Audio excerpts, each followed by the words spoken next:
Nagsagawa ng seminar ang lokal na pamahalaan ng Pampanga para sa halos 4,000 buntis sa probinsya. Ito'y kasunod ng pananatili ng Central Luzon bilang ikalawang rehiyon na may pinakamataas na bilang ng teenage pregnancy. Alamin natin yan sa report ni Gracie Rutao.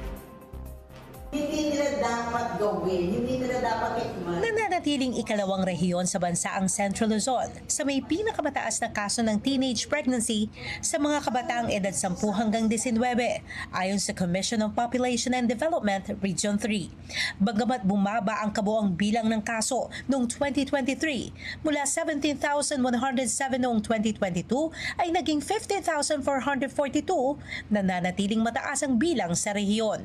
Sa mga kabataang 15 hanggang 19 na taong gulang, bumaba ng 10.05% ang kaso, ngunit tumaas ng 3.18% ang pagbubuntis sa mga batang wala pang 15 taong gulang mula 409 noong 2022, naging 422 noong 2023. Pinakamataas ang kaso sa Pampanga, sinundan ng Bulacan at Nueva Ecija, habang Aurora lamang ang nakapagtala ng pagtaas. Nasa 552 yun, marami yun, na very young adolescent na nabuntis, no? 500 plus sa Central Luzon.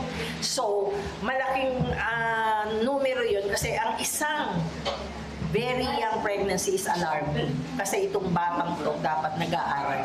Dapat ine-enjoy niya yung kabataan niya. Kaugnay nito at sa pagdiriwang ng Women's Month, tinipon ni Pampanga Governor Lilian Nanay Pineda ang halos 4,000 na buntis mula sa iba't ibang distrito ng Pampanga sa Lubao at sa San Fernando. Dumalo ang mga ito sa seminar tungkol sa tamang nutrisyon, prenatal care at mga sakit na dapat bantayan sa pagbubuntis. Sinabi ni Governor Pineda na sasagutin ng pamahalaang panlalawigan, katuwang ang PhilHealth, ang gastusin sa panganganak at binigyang diin ang kahalagahan ng first 1,000 days upang maiwasan ang komplikasyon sa kalusugan ng sanggol. Tumanggap din ang mga buntis ng 1,000 pesos mula sa Kapitolyo at 2,000 pesos mula sa DSWD. Bukod sa food packs, buntis kits, vitamins at libreng prenatal check-up bilang bahagi ng Alagang Nanay Preventive Healthcare Program ng lalawigan. Mula Pampanga, ako si Gracie Rutao ng PRTV News, nagseserbisyo para sa Pilipino.